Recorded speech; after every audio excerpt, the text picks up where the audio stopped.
Good morning and a very warm welcome. This is the Breakfast Rundown on TV1. I'm Therunee Karunaratne. We're coming to you live and direct from our Newsfirst studios here in Colombo.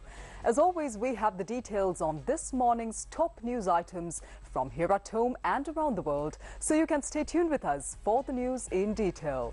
Let's move on to the top local news item first. Today is the 8th day of the debate on the third reading of the appropriation bill, which we also call the committee stage debate in Parliament, and the Parliament is scheduled to convene at 9:30 a.m. for this purpose. Now, today's debate will focus on the expenditure heads of the Ministry of Ports, Shipping, Aviation, Transport and Highways, and the Ministry of Urban Development, Construction and Housing. Now, the expenditure head for the Ministry of Health and Mass Media took place yesterday. The Budget Committee stage debate will continue until the 21st of this month. Meanwhile, the Ministry of Transport and Highways has decided to test a new device developed using AI technology to prevent elephant train collisions. The Deputy Minister, Dr. Prasanna Gunasena, stated that starting the day after tomorrow, a train equipped with this device will operate from Colombo to Batticaloa. Following the trials, the device is expected to be installed on all trains operating at night along the Batticaloa railway line. So far this year alone, 9 elephants have died due to collisions with trains. The Deputy Minister highlighted that a 20-kilometre stretch between Galloya and Palugasvaba on the Batticaloa railway line has a higher risk of elephant train collisions. To minimize this risk, the new device will be installed on train engines specifically for nighttime operations. This device was developed by a team led by Professor Lilantha Samaranayaka from the Faculty of Engineering of the University of Peradeniya. Dr. Tharindu Veerakon, Nalin Harishchandra and Professor Gamini Disanayaka were also involved in this initiative.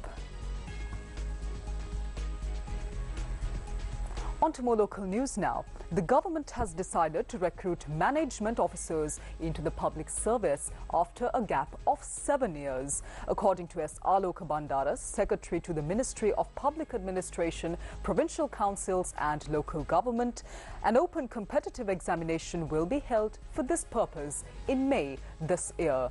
The examination will be conducted based on the applications submitted for the competitive exam that was scheduled to be held in 2020. He stated that over 130,000 applications have been submitted so far. And based on the results of the examination, 2,200 individuals are expected to be recruited into the public service of Sri Lanka. The Secretary to the Ministry of Public Administration, Provincial Councils and Local Governments said that there are currently over 4,000 vacancies for management officers in our country, and the last time management officers were recruited into the public service of the country was in 2018. Meanwhile, the Ministry of Education, Higher Education and Vocational Education has announced that the National Teacher Transfer Policy will be revised urgently. Deputy Minister Madhura Senaviratne stated that under the current teacher transfer policy, transferring a teacher from a provincial school to a national school requires the exchange of 21 letters. He further noted that this situation has created significant issues in maintaining a balanced distribution of teachers. The Deputy Minister pointed out that transferring teachers from national schools to address teacher shortages in certain provincial schools has also become a complex task due to the existing lengthy procedures. And accordingly, several discussions have already been held to expedite the revision of this teacher transfer policy in the country. The Deputy Minister stated that the process of transferring teachers who have served in the same school for 10 years will also be changed under this new policy. He further mentioned that the revised teacher transfer system will be designed to ensure that every teacher can work at a school located at a minimum distance from their residences. Deputy Minister Madhura Senaviratne added that a computerized database will be created to track the workplace details of all teachers in Sri Lanka. Let's move on to more local news now. Colombo Chief Magistrate Tanuja Lakmali has instructed the court registrar to take necessary steps to hold The case related to the Ghane Mullah Sanjeeva murder via Skype technology today, involving the 9 suspects who are currently in remand custody. And accordingly, the registrar has informed prison officials to make the necessary arrangements for this virtual hearing. The magistrate issued this directive considering the security concerns associated with transporting the suspects to court. So far, 11 suspects have been identified in connection with the murder, with 9 of them already being arrested. One suspect, who allegedly entered the court posing as an attorney at law and shot Ghane Mullah Sanjeeva, is currently being detained and interrogated for 90 days by the Colombo Crimes Division. The other 9 suspects who are accused of aiding and abetting the murder remain in remand custody. The incident took place on the 19th of February when organised criminal Ghane Mullah Sanjeeva was shot, and he later died in the number 5 Additional Magistrates Court at the Halsdorf Court Complex. Finally, on to the weather news update now. Except for a few showers in Ratnapura, Kalutara and Gaul districts during the evening or night, mainly fair weather is expected to prevail over the island. The Met Department says that misty conditions can be expected at some places in the western, Sabaragamuwa, central, northwestern, southern and north central provinces during the morning hours as well. Let's move on to news overseas now.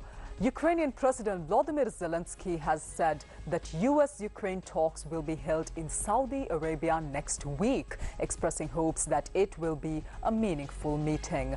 The Ukrainian leader, who will be in the Gulf Kingdom but not take part in the talks, said that Kyiv was working to reach a fast and lasting peace. US President Donald Trump's special envoy, Steve Witkoff, said the American team wanted to discuss a framework for peace to try and end the Russia-Ukraine war. Well, last Friday, Zelensky and Trump were involved in a public clash at the White House, during which Trump said Zelensky was not ready to end the fighting. The U.S. proceeded to pause military aid to Ukraine and stop sharing intelligence details with them as well. The Ukrainian president has expressed regret about the incident and tried to repair the relations with the U.S., which is the country's biggest military supplier as well. Now, Zelensky has been going under strong U.S. pressure to make concessions ahead of any peace talks, while the Ukrainian president has been pushing for firm security guarantees for Kyiv. Russia launched a full-scale invasion of Ukraine in February 2022 and now controls about 20% of the Ukrainian territory. Zelensky announced the US-Ukraine talks in Saudi Arabia in a series of posts on social media after attending Thursday's crisis summit in Brussels, where European Union leaders endorsed plans for a boost in defense spending. He also made an apparent reference to a truce plan outlined earlier this week by French President Emmanuel Macron, which proposed a ceasefire in the air and at sea, and to end attacks on energy and other civilian infrastructure. On to our second international news item for this morning. Now, US President Donald Trump has signed orders significantly expanding the goods exempted from his new tariffs on Canada as well as Mexico. This is the second time in 2 days that Trump has rolled back his taxes on imports from America's 2 biggest trade partners, measures that have raised uncertainty for businesses and worried financial markets across the world as well. On Wednesday, he said he would temporarily spare car makers from 25% import taxes just a day after they came into effect. Mexican President Claudia Sheinbaum thanked Trump for the move, while Canada's finance minister said the country would in turn hold off its threatened second round of retaliatory tariffs on US products as well.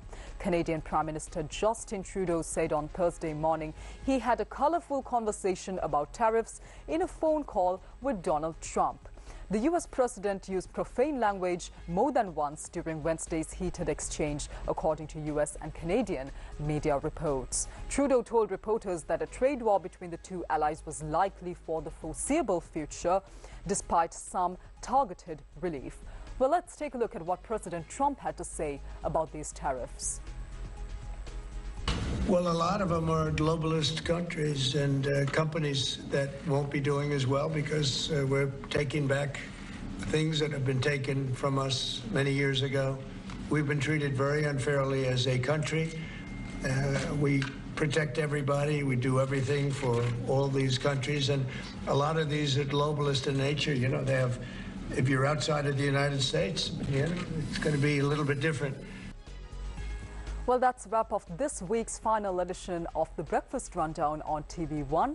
I'm Therunee Karunaratne. I'll see you once again on a brand new week with more of the very latest from here at home and around the world. Until then, take care, have a wonderful day and weekend ahead.